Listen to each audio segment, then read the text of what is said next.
Hello sir, office ಮುಂದೆ ಜನ ಸೇರಿದ್ದಾರೆ ಸರ್. ತುಂಬಾ ಗಲಾಟೆ ಮಾಡ್ತಿದ್ದಾರೆ. ಸ್ವಲ್ಪ ಪ್ರಾಬ್ಲಮ್ ಆಗೋ ಥರ ಇದೆ ಸರ್. ಬೇಗ ಬನ್ನಿ ಸರ್. ಯಾಕೆ, ಏನಾಯ್ತು? ಗೊತ್ತಿಲ್ಲ ಸರ್, ಏನೋ ನ್ಯೂಸ್ ನೋಡಿ ತುಂಬಾ ತಪ್ಪಾಗಿ ಅರ್ಥ ಮಾಡ್ಕೊಂಡಿದ್ದಾರೆ. ಆನಂದ್ ಸರ್ಗೆ ಬೇರೆ ಹೊಡೆದ್ಬಿಟ್ರು. ತುಂಬಾ ಕೋಪದಲ್ಲಿದ್ದಾರೆ ಸರ್. ವಾಟ್? ಆನಂದ್ ಮೇಲೆ ಅಸಾಲ್ಟ್ ಆಯ್ತಾ? ಓಕೆ, ನೀವೇನು ಪ್ಯಾನಿಕ್ ಆಗಬೇಡಿ. ನಾನು ಈಗಲೇ ಅಲ್ಲಿಗೆ ಬರ್ತಾ ಇದ್ದೀನಿ. ಸರಿ ಸರ್. ಏನಾಯ್ತು? ಆಫೀಸ್ ಹತ್ರ ಗಲಾಟೆ ಆಗ್ತಿದೆ ಅಂತೆ. ಅಯ್ಯೋ ದೇವ್ರೆ, ಏನ್ ಮಜಾ ಇದೆ ಅಲ್ಲ. ವಾಹ್, ಕ್ಯಾ ಸೀನ್ ಹೈ, ಕ್ಯಾ ಸೀನ್. ಆದ್ರೆ ಒಂದೇ ಒಂದು ಚೇಂಜಸ್ ಇರಬೇಕಿತ್ತು ಬೇಬಿ. ಅಲ್ಲಿ ಬಿತ್ತಲ್ಲ ಏಟು, ಆ ಏಟು ಆ ಆನಂದ್ ಬದಲು ದ ಗ್ರೇಟ್ ಗೌತಮ್ ದಿವಾನ್ ಅವನಿಗೆ ಬೀಳಬೇಕಿತ್ತು.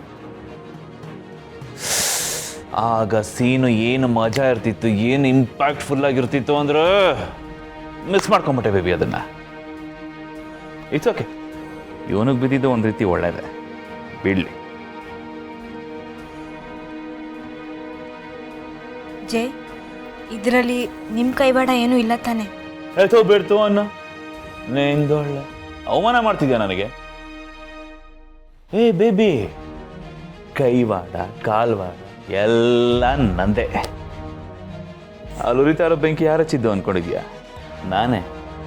ಆದರೆ ಅಲ್ಲಿ ಉರಿತಿರೋದು ಯಾರೋ, ಬಿಸಿ ಕಾಯಿಸ್ಕೊತಿರೋದು ಮಾತ್ರ ನಾನು. ಆ್ಯಂಡ್ ಅಲ್ಲಿರೋರ್ನೆಲ್ಲ ಯಾರು ಅನ್ಕೊಂಡಿದ್ಯಾ? ಗೌತಮ್ ದಿವಾನ್ ಕಂಪನಿ ಮೇಲೆ ಇನ್ವೆಸ್ಟ್ ಮಾಡಿರೋರು. ಅದ್ರಲ್ಲಿ ಸ್ವಲ್ಪ ನಮ್ಮವರು ಮಿಕ್ಸ್ ಇದ್ದಾರೆ. ನಾನು ಹಚ್ಚಿಬಿಟ್ಟಿರೋ ಬೆಂಕಿ ನೋಡು ಹೇಗೆ ತಗ ತಗ ತಗ ಅಂತ ಉರಿತಾ ಇದೆ ಅಂತ. ಮಜಾ, ಫ್ರೀ ಎಂಟರ್ಟೈನ್ಮೆಂಟು. ನೆನ್ನೆ ನಾನು ಪ್ರೆಸ್ ಮೀಟ್ ಮಾಡಿ ಹೇಳಿದ್ನಲ್ಲ, ಆ ಲೋಗೋ ನಂದು, ಅದನ್ನು ಯಾರು ಯೂಸ್ ಮಾಡಬಾರ್ದು ಅಂತ. ಅದರ ಪ್ರತಿಫಲನೇ ಇದು.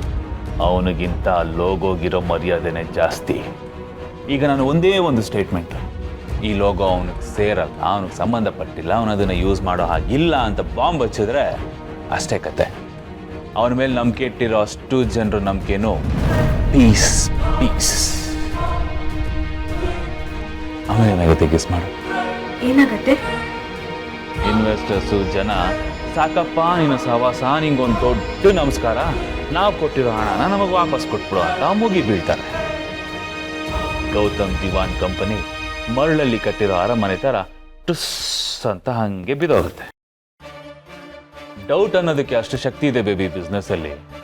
ಎಂಥ ದೊಡ್ಡ ಕಂಪ್ನಿನೇ ಆಗಿರಲಿ, ಟೈಟಾನಿಕ್ ಶಿಪ್ ಥರ ಹಾಗೆ ಮುಳುಗೋಗುತ್ತೆ. ಬೇಬಿ, ಒಂದು ಬಿಸ್ನೆಸ್ ನಿಲ್ಲೋದೆ ನಂಬಿಕೆ ಅನ್ನೋ ಫೌಂಡೇಶನ್ ಮೇಲೆ. ನಾವು ಆ ಫೌಂಡೇಶನ್ನ ಇಟ್ಕೊಂಡು ಅಳ್ಳಾಡಿಸಿದಾಗ ಕಂಪ್ನಿ ಎಲ್ಲಿಂದ ಉಳಿಯೋದು? ಬಿದ್ದೋಗುತ್ತೆ. ಬೇಬಿ, ನಮ್ಮ ಬೆಳೆ ಬೇಯಿಸ್ಕೋಬೇಕು ಅನ್ನೋ ನಾವೆಲ್ಲೋ ಒಂದು ಕಡೆ ಬೆಂಕಿ ಹಚ್ಚಲೇಬೇಕಲ್ವ? ಅದೇ ನಾನು ಮಾಡಿದ್ದು. Everything is fair in love and war and also in business. ಈ ಮಿಡಲ್ ಕ್ಲಾಸ್ ಜನರ ಮೆಂಟಾಲಿಟಿ ಹೇಗೆ ಅಂತಂದರೆ, 6ಕ್ಕಿಂತ ಮೇಲೆ ಏರಬೇಕು ಅನ್ನೋ ಆಸೆ ಎಷ್ಟಿರುತ್ತೋ 3ಕ್ಕಿಂತ ಕಡಿಮೆ ಆಗ್ಬಿಟ್ರೆ ಅನ್ನೋ ಭಯ ಅದಕ್ಕಿಂತ ಜಾಸ್ತಿ ಇರುತ್ತೆ. ಆ ಭಯ ಒಂದು ಸಲ ಶುರು ಆಯಿತು ಅಂತಂದರೆ ಅವ್ರು ಯಾವುದಕ್ಕೂ ತಲೆ ಕೆಡಿಸ್ಕೊಳ್ಳಲ್ಲ. ಗಂಟು ಮೂಟೆ ಕಟ್ಕೊಂಡು ಟೆಂಟ್ ಕಿತ್ಕೊಂಡು ಓಡ್ತಾ ಇರ್ತಾರೆ. ಈಗ ನಾನು ಮಾಡ್ತಾ ಇರೋದು ಅದೇನೆ. ಆ ಒಂದು ಕಾನ್ಸೆಪ್ಟ್ನ ಎನ್ಕ್ಯಾಚ್ ಮಾಡಿಕೊಂಡು ಗೌತಮ್ ವಿರುದ್ಧ ತಿರುಗಿ ಬಿಡ್ತಾ ಇದ್ದೀನಿ ಅಷ್ಟೇನೆ. ಈ ಡೌಟ್ ಅನ್ನೋ ಗೆದ್ಲು ಹುಳ ಎಲ್ಲದನ್ನು ತಿಂದು ಮಣ್ಣು ಪಾಲು ಮಾಡಕ್ಕೆ ಬಿಡುತ್ತೆ. ಆ್ಯಂಡ್ ಇವನು ಮಾಡಿರೋದೆಲ್ಲ ಮಣ್ಣು ಪಾಲಾಗುತ್ತೆ.